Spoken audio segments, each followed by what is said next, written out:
Florida homeowners are frustrated, and I don't blame them. Between affordability issues, the high cost of homes, the high cost of interest, the high cost of pretty much everything that has to do with buying a home, let's dig into it. So when it comes to affordability, even though we are going through a time of prices kind of evening out from the past few years, we're seeing price drops across the board from over $1 million to, in the 200s. We're not really seeing prices plummet. What we're seeing is a correction in the market, but it's still not quite affordable. Homes that you could normally have purchased back 5 or 6 years ago for $300,000 are still going for over $4 million. And so affordability is becoming a major issue, especially when you start to tie into that things like high interest rates, which we're still in the sixes, and then, insurance. In some areas of Florida, we're seeing condo association fees and HOA fees skyrocket. And all of it has really created a lot of issues for home buyers. One of the other things that has really been an issue because of the hurricanes and because of all of the inclement weather and the damage that it's done is the insurance. Homeowners insurance has skyrocketed, and a lot of people are having to downgrade their policy in order to get insurance on their homes. Now, granted, if you own your home outright, you don't necessarily have to have insurance, but there's always that what if factor. What if there's a fire? What if lightning strikes your home? What if, flood? Pretty much anything you can think of is a what if factor. Then you really kind of want to have insurance because that's a big chunk of money that you're sitting on. And without insurance, if something happens, then you're screwed. My problem with insurance is you pay for it forever and you may never use it. So the only one that really makes money on this is the insurance company. It's sort of like a giant Ponzi scheme.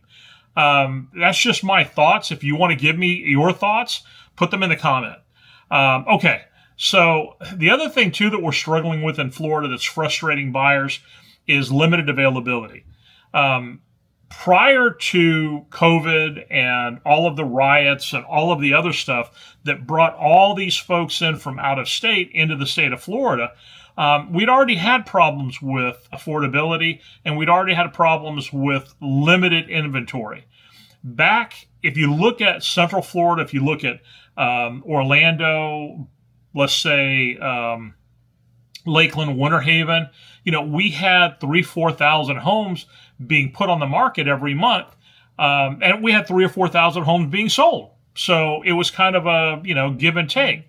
You hit about 2016, 2017, and all of a sudden that number dropped in, I believe it was Orange County.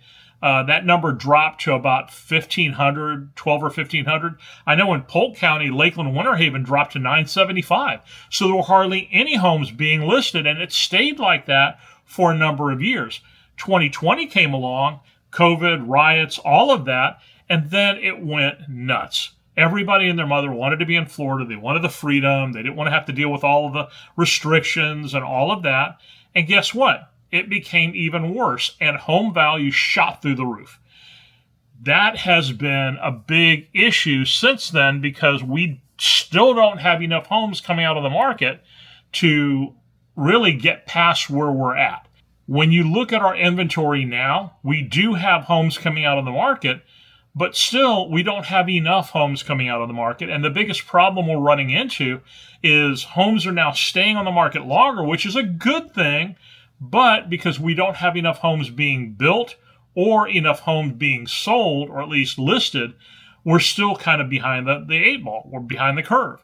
And so homes are staying on the market for 50, 60 days now, where before they were gone in hours. That's great for a buyer because now you don't have the competition. But at the same time, because you don't have the competition, you still don't have that many homes to look at.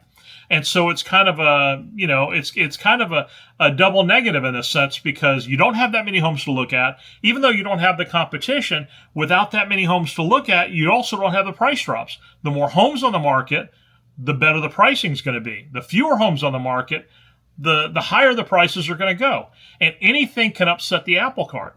So if they drop the interest rate, then all of a sudden everybody and their mothers are going to come into the market, and everybody thinks that's a great idea. They think that's fantastic until prices start to jump again because of supply and demand. So that's where we're at right now in terms of just limited inventory. Then there's a lot of uncertainty in the market with the new administration and the tariffs, and everybody worried about what's going to happen with the stock market, with prices, with interest rates, with all of that. Market uncertainty has held a lot of people in check. Not only are there people that are being held in check as far as listing their homes because they ended up with a 3% interest rate a few years ago, and they don't want to give that up, and I kind of don't blame them. But now we have all of this uncertainty in the market, not just the housing market, but just in the overall economy. People are afraid. People are worried. People are concerned. Now, do I think that there's a lot of reason to be concerned here in Florida? No.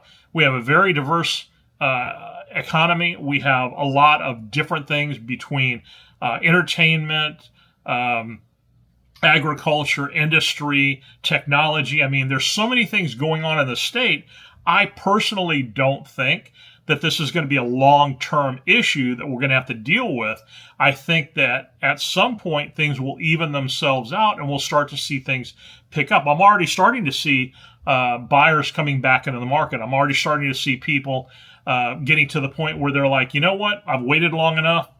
It's time for me to get out there and start, figuring out what I'm going to do. I started off last year with about 23 potential buyers that wanted to do something in 2024.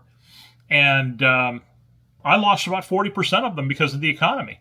Interest rates had gone up to 7%, and my first-time home buyers just could not handle it. That there's just no way that they could buy. But now I'm starting to see my first-time home buyers come back. I just closed one on a little property in, I believe it was Bartow, and I've got another one that I'm going to be closing in Winter Haven. They're starting to get their sense that, you know what, we can do this. We can get back in, get into the game, and start making things happen. And one of the reasons for that is as homes stay on the market longer, sellers are having to, number one, drop their prices, but number two, they're having to give money away for closing costs. They're having to give money away for interest rate buy downs and all of that, which is making it a little bit easier for first-time home buyers or downsizers sometimes, depending on how much they have reserve in the bank to be able to make a purchase. So that's helping, but the uncertainty in the market is still there. The next thing is it's a very complex buying process right now. We started off when I started in real estate back in 2014. The number of sheets of paper, the number of things that you would have to sign was somewhere around 4 or 5. Now we're looking at about 14 sheets of paper, literally 14 sheets of paper, just to be able to make an offer. And then on top of that, the complexity even gets more because of the National Association of Realtors being sued, the settlement for almost $500 million, and now we've decoupled the commission. And if you want to know more about that, I'll put a link to it. Well, somewhere's over here there'll be a link to it you can check out. But they've decoupled the commission, which means now the buyer supposedly pay their commission, the seller supposedly pays their commission, and I'm doing the quotey fingers because it's all ridiculous and it doesn't work that way. That's the way they have set it up, but that's not the reality of how it works. My buyers are still getting my commission paid for by the seller, and again, all of that's there, and I predicted this in the video that I just put up. So my point is, all of this has created a lot of confusion and a lot of additional stress in the marketplace when it comes to buying a home. Now, when it comes to things like natural disasters, hurricanes, floods, all of that, that's another frustration because people don't really know where to live to get away from it. And I think sometimes they don't realize that, it's not really a matter of where can you get away from a hurricane. because hurricanes can sweep the whole state. They can sweep the state on the northern section, the southern section. They can go across the state. They've even crisscrossed across the state. Doesn't really matter. What you really have to determine is, where do you feel comfortable living and what do you feel comfortable dealing with? People that live on the coast, and I've got a great example of that. I've got who's now become kind of a friend of mine, almost a mentor of mine, actually. He purchased a property from me over in the Bel Air area of Clearwater, and his home was completely flooded. He's rebuilding. Not a big deal to him. That was a multi-million-dollar home. For him, it was worth it to just repair the home and move forward. Now, some people aren't going to be able to deal with that, even if they're, not in a $2 million price range. Even if they're in a 4 or 3 or 2, they may not be able to live with that. So they're going to have to figure out where they want to live that makes them feel safe and comfortable. One of the worst things that you can do is just start looking at homes.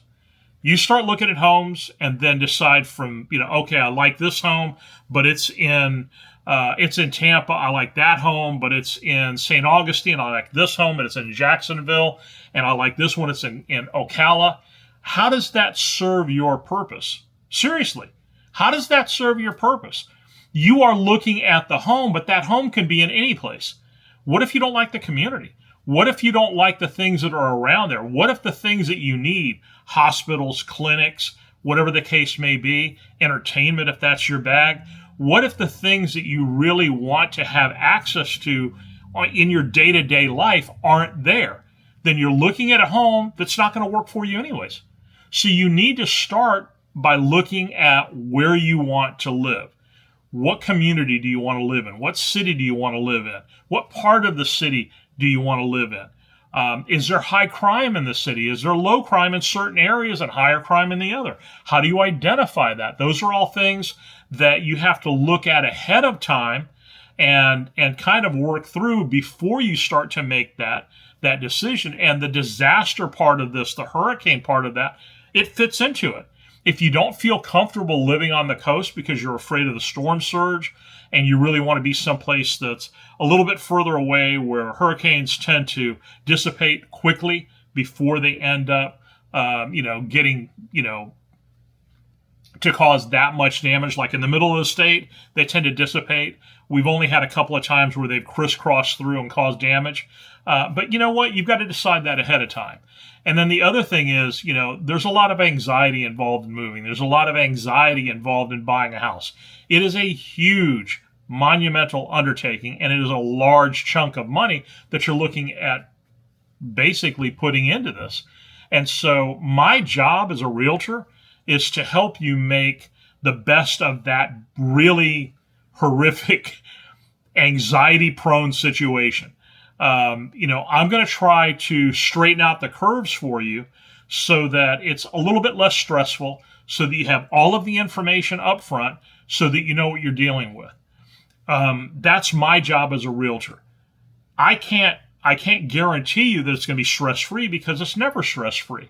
I've seen situations where, I've had all of the ducks were in a row. If you've ever had ducks, you know that they don't normally get into a row. And so we had all of our ducks in a row. Everything was working well. And then one thing stopped it and everything got snagged and we had to start over again. It happens. Okay. It really does. It happens. But my job is to try to keep it from happening to the point that it just blows the whole deal up.